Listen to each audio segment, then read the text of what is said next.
A ver, el Plan de Estudios 2022 de México, esto es mucho más que una simple actualización. Es, de verdad, una auténtica revolución en el aula. ¿Por qué? Porque propone algo radical, que la educación no empiece en un libro, sino, bueno, en la calle, en la comunidad. Hoy vamos a meternos de lleno en el corazón de este cambio para entender cómo cada escuela puede y debe crear su propio plan de estudios.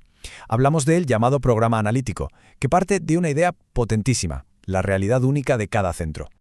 Vale, para que nos quede todo claro, vamos a seguir una ruta muy sencilla. Primero veremos la visión, la gran idea que hay detrás de todo esto. Luego distinguiremos entre los programas sintéticos y los analíticos. Ya veréis qué es cada cosa. Nos centraremos en por qué el contexto es ahora el gran protagonista. Aprenderemos qué significa eso de leer la realidad. Y finalmente veremos cómo un problema de la comunidad puede transformarse en una oportunidad de aprendizaje increíble. Empezamos con la visión educativa, el porqué de este cambio. Y es que la pregunta es obligada. ¿Por qué un cambio tan radical? Pues la respuesta en el fondo es bastante simple. México no es un país uniforme, para nada. Y si el país no es uniforme, sus escuelas tampoco deberían serlo. La idea es dejar atrás ese modelo de talla única para todos y empezar a construir una educación que de verdad refleje y sobre todo responda a la inmensa diversidad cultural, social y geográfica de cada rincón. Y aquí hay una frase clave del propio plan. Dice que es una propuesta viva. ¿Y esto qué quiere decir? Pues en pocas palabras que no es el típico documento cerrado que llega desde un despacho y hay que aplicar sí o sí. Para nada. Es más bien un punto de partida, un marco, digamos, flexible, diseñado para que sean los propios docentes quienes lo cojan, lo moldeen, lo enriquezcan y lo adapten. Esto los convierte, y esto es lo importante, en verdaderos co-creadores del currículo mano a mano con sus estudiantes. Bien, pasamos a las herramientas, porque claro, para que esta visión tan flexible funcione, hacen falta, pues eso, herramientas nuevas. Y aquí es donde entran en juego dos conceptos que son clave y que trabajan juntos, los programas sintéticos y los programas analíticos. Para que nos hagamos una idea, podríamos pensar en ellos como el mapa general de un país y la ruta específica que trazamos para nuestro viaje. Fijaos en esta tabla. El proceso es en realidad una colaboración.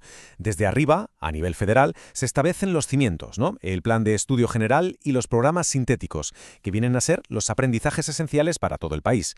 Pero, y aquí viene lo bueno, el paso realmente transformador ocurre a nivel local. Son los colectivos de docentes los que cogen ese marco nacional y lo bajan a tierra, lo contextualizan, lo adaptan y lo enriquecen para crear su propio programa analítico. Es en el fondo un enorme traspaso de confianza y de autonomía hacia los centros. Entonces, ¿qué es exactamente el programa analítico? Pues, en esencia, es como el ADN curricular de cada escuela. No hay una plantilla, ni puede haberla, porque claro, cada comunidad es un mundo. Es un documento vivo que nace del diálogo entre los profes y que está siempre construyéndose y reconstruyéndose. ¿El objetivo? Que la educación sea por fin verdaderamente pertinente para los estudiantes que tienen delante. Y con esto llegamos al corazón de la propuesta, al cómo. La gran pregunta, ¿por dónde se empieza todo esto? La respuesta es radicalmente simple. Se empieza por la realidad. Así de claro. Antes de abrir un solo libro de texto, el primerísimo paso es hacer un análisis profundo del contexto socioeducativo de la escuela. La clave es mirar hacia afuera antes de empezar a planificarlo de adentro. Esta cita de Maxim Green es que es perfecta para esto. Invita a los docentes a ver este análisis del contexto no como un trámite, como papeleo burocrático, sino como lo que es, un acto creativo. Se trata ni más ni menos de usar la imaginación para romper con esa idea de que la realidad es así y punto, y empezar a verla como un lienzo lleno de posibilidades educativas. Y a todo este proceso se le ha dado un nombre, lectura de la realidad. Ojo, porque no se trata solo de observar pasivamente, de mirar por la ventana, no, es mucho más. Es interrogar esa realidad, es preguntarse por qué las cosas en la comunidad son como son, es identificar los desafíos y verlos no como problemas, sino como oportunidades de aprendizaje. Y sobre todo, es asumir que la educación puede ser una herramienta potentísima para transformar ese entorno. Vale, muy bien, pero ¿cómo se hace esto en la práctica? ¿Cómo se lee la realidad?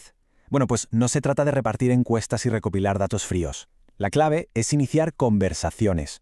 Todo empieza por hacer las preguntas adecuadas, esas preguntas que van más allá de lo superficial y que de verdad nos conectan con las necesidades y los saberes reales de la comunidad. Y lo primero es empezar por el alumnado, siempre.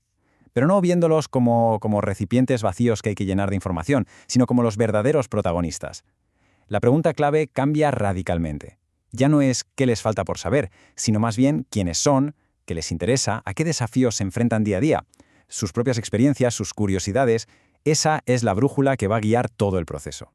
Después de los estudiantes, la mirada se amplía, claro, hacia las familias. Es fundamental entender su diversidad. ¿Cómo son esas familias? ¿Qué lenguas se hablan en casa? ¿Cuáles son sus dinámicas? Todo eso nos da un mapa increíble del capital cultural y social que cada estudiante trae consigo al aula.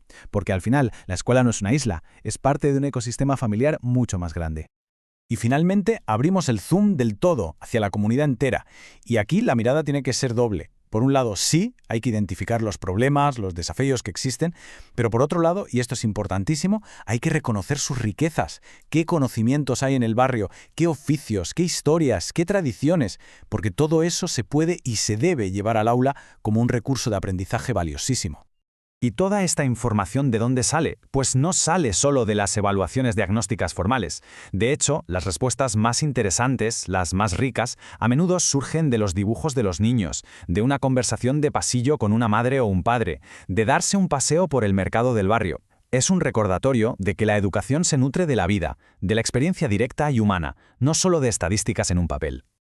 Muy bien, ya hemos analizado el contexto. La pregunta del millón. ¿Y ahora qué hacemos con todo esto? Porque, claro, la idea no es que se quede en un informe guardado en un cajón, ni mucho menos. Toda esa información se tiene que convertir en el punto de partida para la acción. Esa lectura de la realidad nos permite identificar problemas o situaciones muy concretas que van a ser el motor para que el aprendizaje sea de verdad relevante.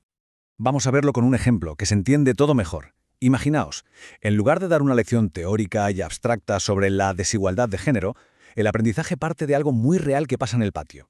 Los niños ocupan casi siempre las canchas y las niñas tienen un espacio limitado.